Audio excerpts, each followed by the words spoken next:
Welcome to the Church Leadership Podcast, your weekly source for encouraging and equipping local church leaders, with your hosts, Mark Gainey and Andy Frazier. In each episode, Andy and Mark sit down with church leaders that you should know. We believe these honest conversations will be helpful and encouraging to you as you lead the local church. Here is this week's episode. Welcome to today's episode of the Church Leadership Podcast. We're excited you're here for today's episode, like we are every single episode. And our mission here at Church Leadership Podcast is to encourage and equip church leaders in the local church to be disciples and make disciples. And we believe today's conversation is really going to help you do that. And so we're thankful you're here. Before we get to the conversation, though, I want to remind you to make sure to go subscribe to the podcast, whether you're watching on YouTube, whether you're listening on your favorite podcast listening app. We want to make sure you don't miss a single episode. And if you're like me, you really only listen to podcasts you subscribe to. So make sure you do that. Now, here's today's conversation. Well, everybody, we are glad to have another episode where Mark and I get to talk with somebody that we are very interested in their story, and we know you will too. So we're glad this week to have a special guest, Matt Daniels. Matt serves as the campus minister at the University of North Alabama in Florence, Alabama. And Matt, we're just going to jump right in, and we want to hear about your story, a little bit about your story and about ministry to college students and about disciple making. So we're going to talk about a lot of things today. We're glad to have you on the podcast. No, it's great to be here. Thanks for having me on. I mean, I've been listening to it for a few months now, and it's encouraged me, even though, my context necessarily isn't in the church, right? But we are all the body of Christ, and it helps me to know too what churches are going through. So as we plug our college students into the local church, because we tell them all the time, we're not your church, get in a local church. And so I'm excited to be on and just chat with you guys about just all the Lord's up to in this generation. Awesome. Well, we are really excited to hear the story. And so I'll be honest, I've been cheating a little bit because I get updates all the time about what's going on at UNA because of my relationship with the State Board of Missions. So Matt, just share with us a little bit about what God's doing, because he's obviously up to something at BCM at UNA. So tell me a little bit about what he's been doing the last few months, and really since COVID, I guess, because it's unique because UNA has a little more access than other places. But tell us a little bit about what God's doing. Yeah, I was going to say, I'm going to back it up to when COVID hit, if that's okay, because when COVID hit in the spring of 2020, we were probably running about 40, 50 students strong consistently in our weekly worship service, involved in our Bible studies, those kind of things. And when COVID hit, UNA put the guidelines in place, but we were really the least restrictive university in the state. So that allowed us to continue to do ministry in such uncertain times with college students who are just starving to get out of their place of residence, right, where they have been stuck for so long. And so since that time, since spring of 2020, we have seen 25 college students through the BCM give their life to Christ. And we've gone from 40 to 50 weekly meeting to now we're averaging 165 students weekly meeting. And we have 24 discipleship groups meeting every week. Those discipleship groups are 5 students, and it's student to student discipleship, where literally they're just engaging in God's word, holding each other accountable, just doing those things weekly, talking through whatever it is they're walking through. And so what we've seen by that is just a renewed energy in our students to say, hey, who is it on this mission field of my campus? If you see me waving my hand in this direction, it's because campus is literally right here next to my shoulder. That's our mission field. Our statement here at UNA BCM is be faithful to Christ and faithful to campus, right? If I'm faithful to Christ first, if I love him with all of my heart, soul, mind, and strength, I'm going to love my campus. It will be a natural overflow of the intimacy that I have with God. And so we're seeing that, where I have a student call me and he's like, yo, I just shared the gospel with somebody who's an honors student with me. And like, he didn't accept, but he was like open to it. We're going to start meeting. Like, those things are happening regularly because our students simply just love God. They've fallen in love with him. They've seen it. Once the pandemic ripped everything away to where all they had was Jesus Christ, they now say, okay, what can I do with that? And so we're seeing that, and just that's been the renewed. And this semester, that growth that I told you with those numbers, a lot of that's happened this semester. I mean, it's blown my mind. I was anticipating growth, but not this kind of growth. And it's definitely a God-sized thing that's happening right now. Man, that's so refreshing to hear. A lot of people have complained about all of the negative effects of COVID and how, a lot of people are struggling to understand what do we do with what has happened and where we're headed. But God has basically dropped opportunity right there in the lap of churches and in the Baptist Campus Ministry in Florence, Alabama, to be able to lead students to Christ and disciple them well and to engage them into mission. So that's very exciting. We're always encouraged to know that God is at work, and it may not be in our local church, but God is building his church and his kingdom. And we're thankful to hear that's happening there. So what I want to ask you, with everything great that's going on, what are you seeing right now in ways? I know everybody's listening. They're probably thinking, as a leader in the local church, how can I get some of this special sauce, this silver bullet? How can we, infuse this into the life and ministry of our church so that we get this expansive, explosive growth? And that's not what I'm going to ask you, believe it or not. What I'm going to ask you is, how would you recommend a church engage students, specifically college students? If they have college students in their church or in their area, how would you encourage a church to engage them? Two things jump right out of my head. The one, we'll go with the obvious. Speak truth to them, like literal truth. Don't beat around it. Don't sugarcoat it. Don't stay on the surface. Go deeper. Yes, everything you hear in the media, right? You're talking about not just the negative of COVID, but the negative of this generation, right? Generation Z, how they're addicted to their phones, all these different things. Yes, those things are true. We see those things. But what I'm seeing more than anything is this generation of students, they've spent their whole life, 18, 19, 20 years old, being told truth can be whatever you want it to be, right? Truth is relative. It's you do you, right? It's up to you. And honestly, they are tired of that because they realize how empty that is. So literally, we have stripped everything. We don't do, like, I don't title my sermons anything cute. I just title it what the passage says, right? Like, it's just, let me give you the truth of the matter and let God work in you in that. Because the part of this too with giving them truth is you're treating them like adults. You've got to treat them like adults. They're not in youth anymore. They don't want that, right? They're not seeking that superfluous stuff. They want the truth and they want to be treated like adults. So do those things, right? And that kind of leads to the second thing that I always think about is be genuine, be who you are. They listen, this generation can spot a fraud a mile away. And if they smell any ounce of fraudulence, they're not coming. They will not give you the light of day, right? You just got to be exactly who you are, be unapologetic in that, right? Our students know I will tell them when I screw up. I am vulnerable with them. But they also know, like, this type of energy that I'm giving you guys, this is who I am. When you see me, I'm coming full speed ahead. It's all gas, no brakes, right? Like, that's why I mess up a lot of times, because I'm just going full speed ahead and not looking for directions. And so, but with our students, they know that that's who I am and that's what I'm getting. And that's not bragging on me. I'm just seeing the heart of when we're genuine with students. Man, that's how you grow. I've been asking students this semester, hey, describe RBCM in one word. And multiple of them have been saying genuine. And that's why I say that. That's not bragging on us. It's just what I'm hearing from them. They just want that genuine connection, that genuine relationship, and that's where they're going to plug in, right? And so if you're talking about in a church setting, how can we minister? It's those two things. Just speak truth. Don't feel like you got to be cute, artsy, creative. No, just be who God's created you to be as your local body, and just be genuine in that approach. And obviously give them opportunity to serve. They want to explore things. They want to do those things with folks. And so let them serve, let them explore those callings, have somebody with them to mentor them. But that's really what they're looking for. They want that wisdom. They want that opportunity, and free food never hurts. Feed their stomachs and you get their hearts. It's just a real thing.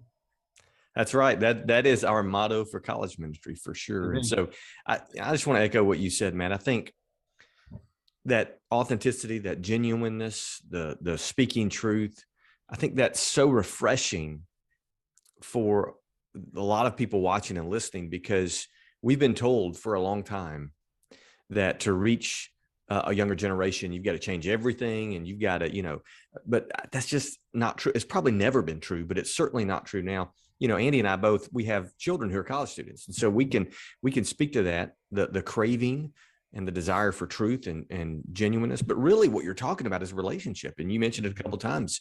I mean, and that's anybody at any age, right? I mean, everybody wants a relationship that's real, that's genuine, a connection. And I think that is so true for college students. You know, I've been working with the BCM here in Birmingham for the last 3 years. And I've found that. I mean, you know, I went in, I'll be honest, I went in thinking I've got to be the hip and cool guy, right? If I'm going to reach college students. I just went in and we talked about tough things from the Bible, tough questions. And it was crazy. They were like, oh yeah, this is what we want. And so I was like, okay, I guess I don't have to be somebody I'm not. So let me ask this. You know, Andy asked you about college students, you know, in church and local church. Obviously we all want college students in our churches.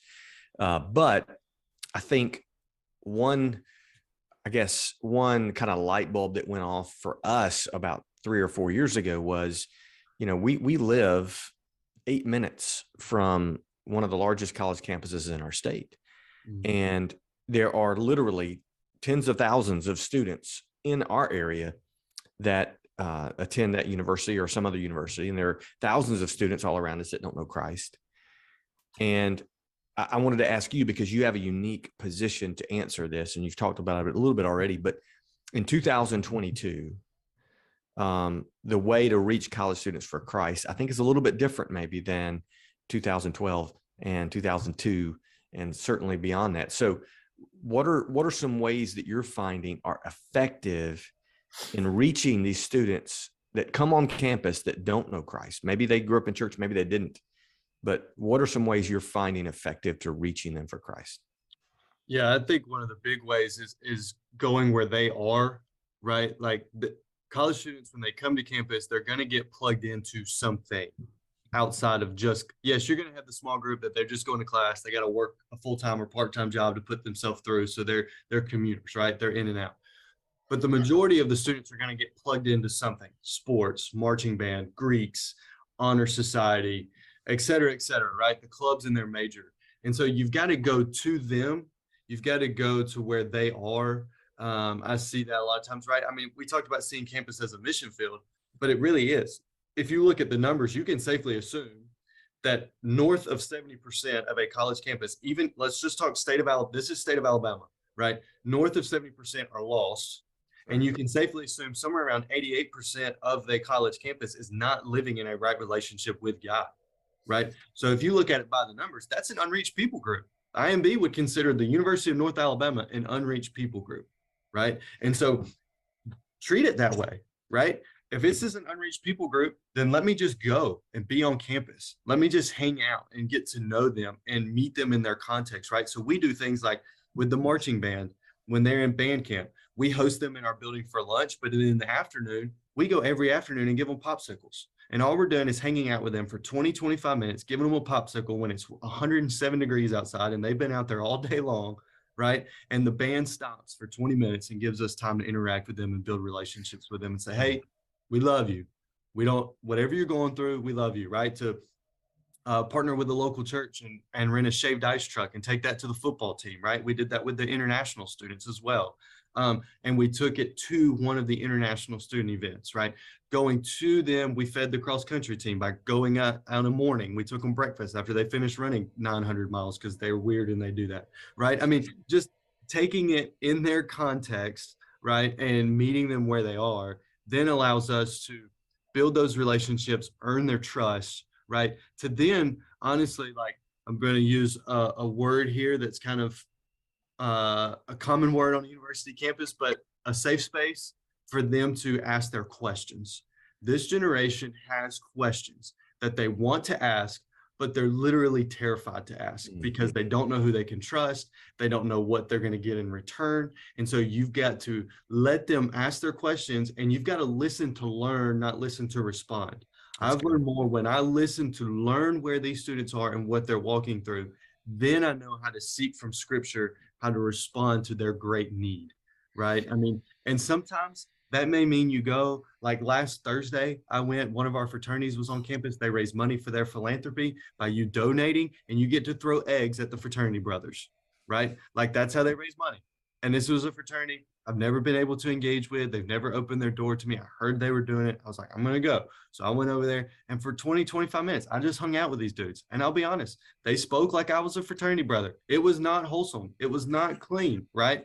They were just being who they are. But what it did was build a relationship to where then at the end I could say, hey, guys, I'd love to connect with you further. Let's grab lunch. Come to our worship service Monday night, 7:00, right? To open those doors. But it first went by, I just go, throw eggs, hang out, listen to them, don't insert anything too much. And then when the opportunity came, say, hey, by the way, this is who I am. This is what I would love to offer you. And so then do that. And you never know what they're going to ask you. They may ask you a question that you go, give them that answer, right? Don't feel like you got to come up with something. There are students who ask me questions that I go, I'm going to need some time to figure this out. Let me explore it. I want you to continue to explore it, and let's meet back in a week, right? You got to be direct with them. Even like I'm saying, when you speak truth to them, that same thing too. Hey, if you're going to follow up with them, go ahead and schedule it. Remind them. They need reminders. They will move on to the latest and greatest thing, right? So if you say, hey, let's meet Tuesday at 2, when it's Monday at 2, you better remind them, hey, I've got you down tomorrow at 2:00. We still good?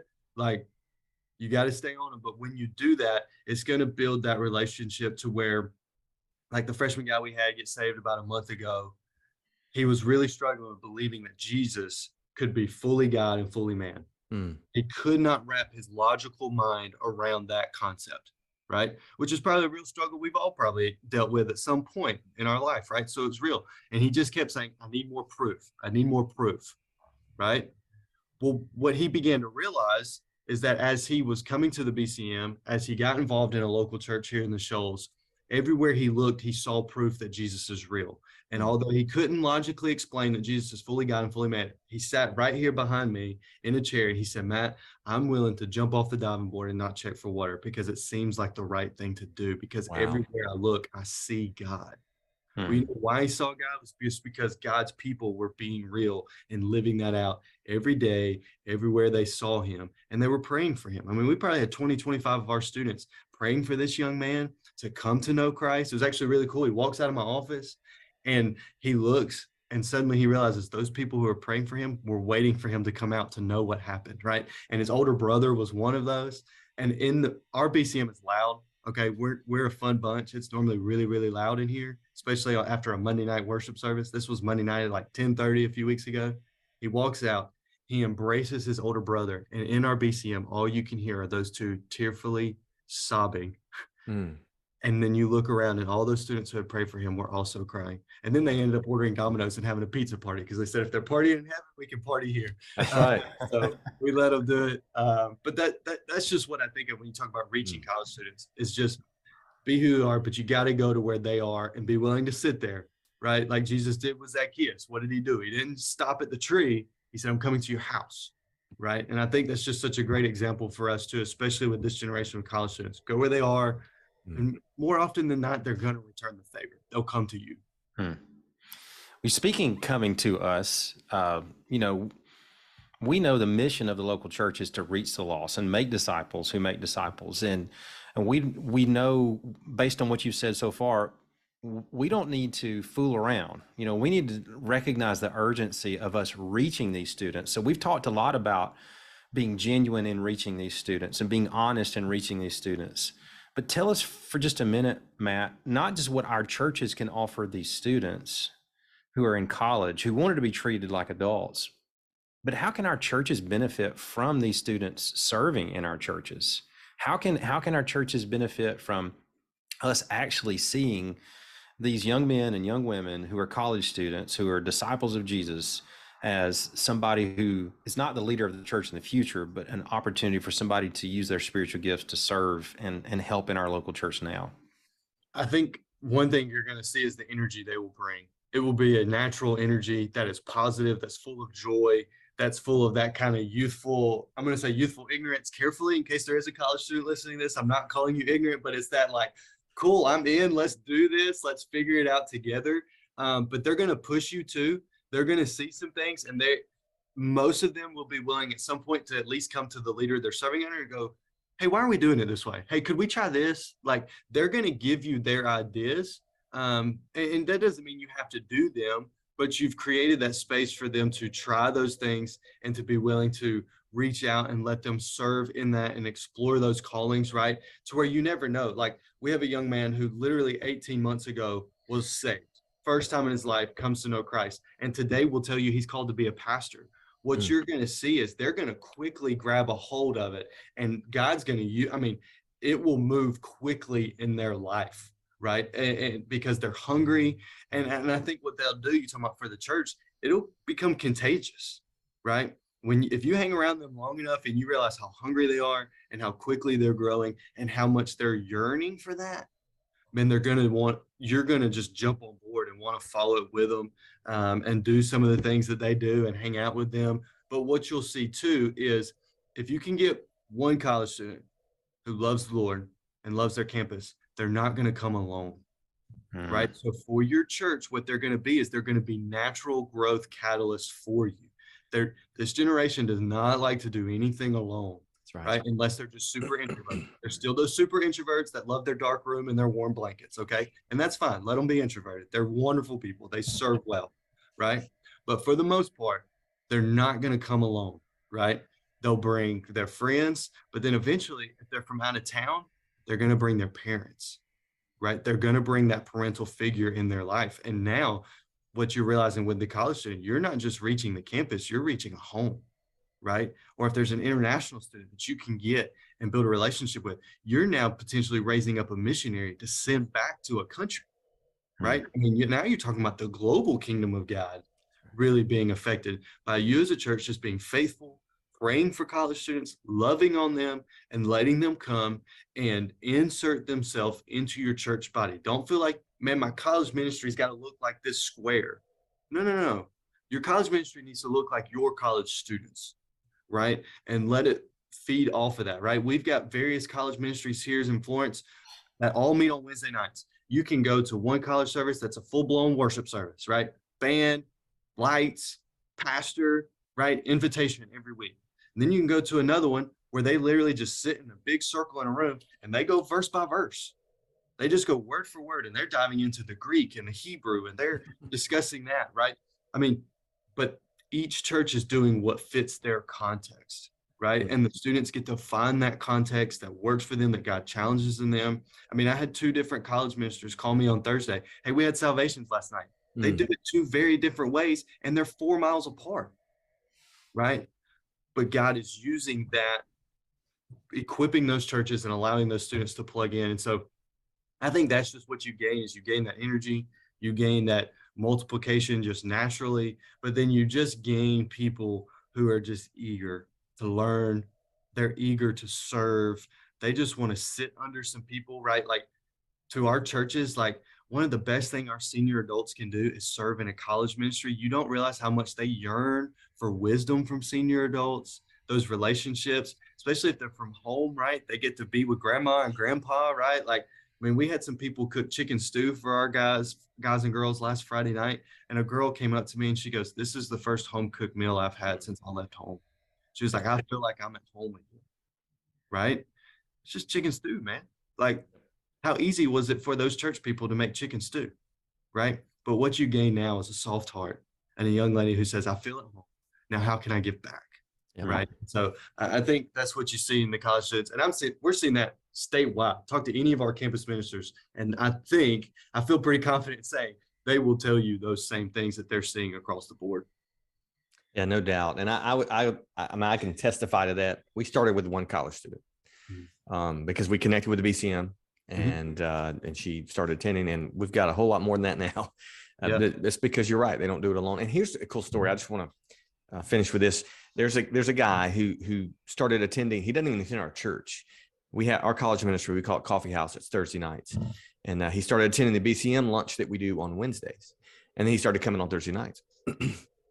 New believer, right? He just came to Christ last year. And his theology is not quite there yet, but you know, we're trying to disciple him a little bit. But here's what he knows. He knows that God's doing something around him. And so our college pastor is also our student pastor. And so he hears about the student ministry through him. And he was so burdened about reaching students for Christ, even though he's a new believer. He went out and got this new Teenage Mutant Ninja Turtle arcade game, bought it and donated it. New believer, college, kid, donated it to the student ministry. I mean, that's the kind of thing that can happen when they see the passion and vision. And I would say it's like Brian Croft, was on this podcast 3 years ago, and he really inspired me in our approach to college ministry. And he says, it doesn't matter if our church grows numerically or not. We're gonna equip and train and export people. And that's kind of what our approach is. I tell our college students, whether you're here for 4 years or 4 days or longer, we're gonna pour into you, and we're gonna send you whenever God calls you, if he does, or if you stay here, that's great too. But anyway, Matt, thank you so much, man. Thank you for your passion for college students and for Christ, and for sharing a little bit of that with us and your approach and what God's doing there. We appreciate it. And I know that people watching and listening have been encouraged and equipped, and to better be disciples that make disciples. So thanks so much for joining. No, thanks for having me, and appreciate you guys. Like I said, what you're doing, and I appreciate our churches and their love for college ministry. I was just talking with some of my colleagues before I hopped on this, and we really see a fresh move on the college campus. And so I just want to encourage all the church folks out there, don't listen to all the negative stuff you're hearing about this generation, right? They are hungry. They're searching, God's stirring. And you said it, Andy, right? They're the church leaders of tomorrow, but they can also help you be the church leaders of today, right? And they want to do that. They just don't know how. So show them the way, love on them, give them a slice of pizza or a cheeseburger, maybe a t-shirt or two. And I promise you'll watch God's kingdom just radically multiply, whether they go from lost to saved to discipled, or disciple to sent, wherever they are in that spectrum, you'll see God's kingdom at work. Amen. Well, Matt, thank you. Thank you for sharing about what God's doing in your life and in the ministry there in North Alabama. And we pray he continues just to bless you guys as you seek to reach people with the gospel and make disciples. So thank you for being here with us today. For sure. Thank you. And for the rest of you, we'll see you next time.